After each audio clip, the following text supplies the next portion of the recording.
All right, now, folks, this works for any part of the chicken.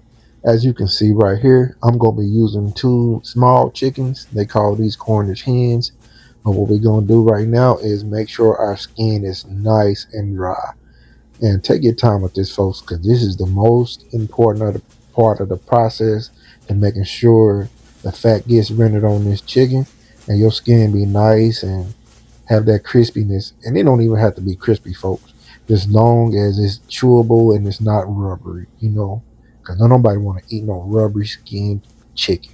And sometimes folks don't even want crispy skin on that grilled chicken, but what this is going to do is going to make sure this skin is nice and tender. I mean, like fall off the bone tender.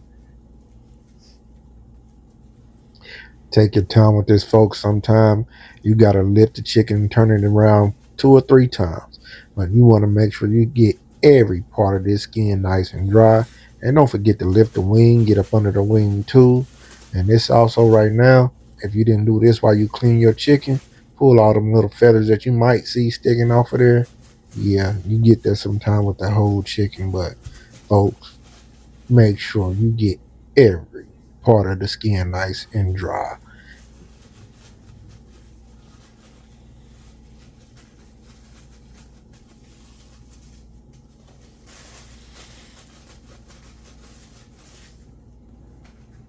All right, now once you got that done and your chicken is nice and dry to the touch, we're gonna move on to the next process. But look here, check this out.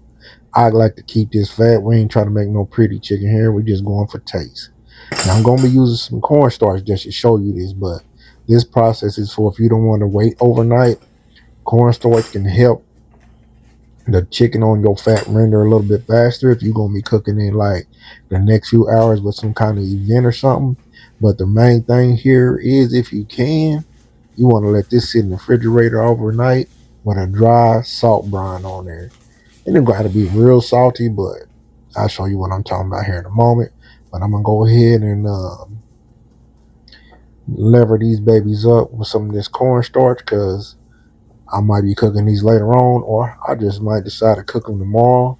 But so they can be ready when I am ready for them, I'm gonna go ahead and throw this cornstarch on them. And same thing here, folks, but only now we are applying the cornstarch. Every part of the skin you see, rub some of that on there. Don't worry about it. It's not gonna taste like cornstarch, and you can pat all the extra off. It'll come off. It'll fall right off once the skin is nice and dry.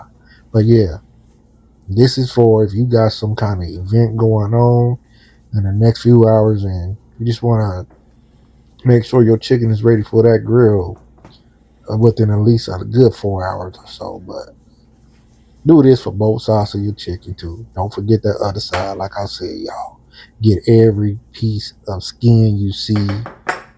Make sure you touch it with that cornstarch.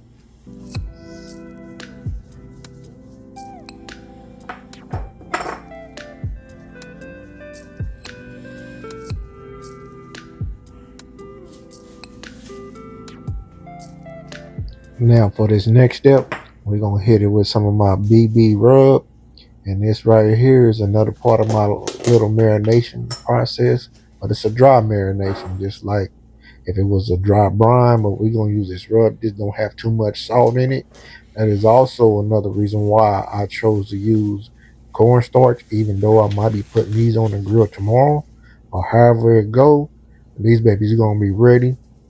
And also, folks, like I said, this don't have too much salt in it, so I'm gonna hit it with a little salt now while this marinates, and before I put it on the grill, I'm gonna hit it with some more of this rub.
And now for the next part of this process, we're gonna put these babies in the refrigerator.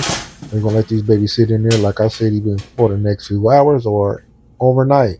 But as you see here, I'm gonna use a raised wire rack, and that just so air can flow up under the skin, under the chicken, I mean, and make sure everything is getting air circulated around it while it sits in that refrigerator.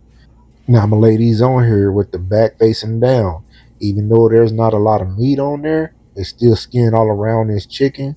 But my focus is on the front of this chicken, where the breast, wings, and legs and everything is. We're gonna hit it with some more of this rub. I'm gonna put this in the refrigerator for a few hours, and I'm gonna let it do its thing, y'all. And I'll see y'all back here in a few. All right, folks. So I did wind up letting mine set up in the fridge overnight, but now it's time to go to the grill. And this here is an option if you want, but I like to tuck my wings back just because it's just kind of looks, but yeah, I just like to tuck them back, y'all. You don't have to do this. This is optional. All right, to the grill we go.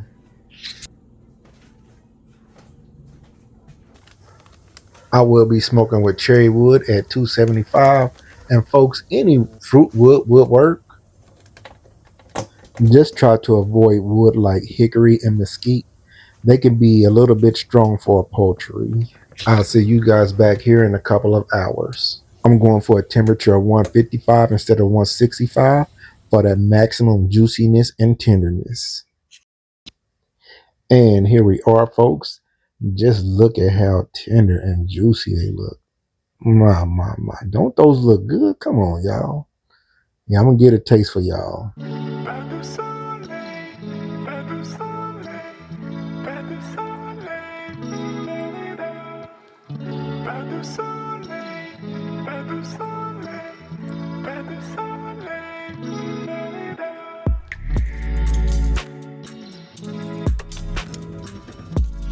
My apologies, folks. I got so happy to get a bite of this, I forgot to hit record.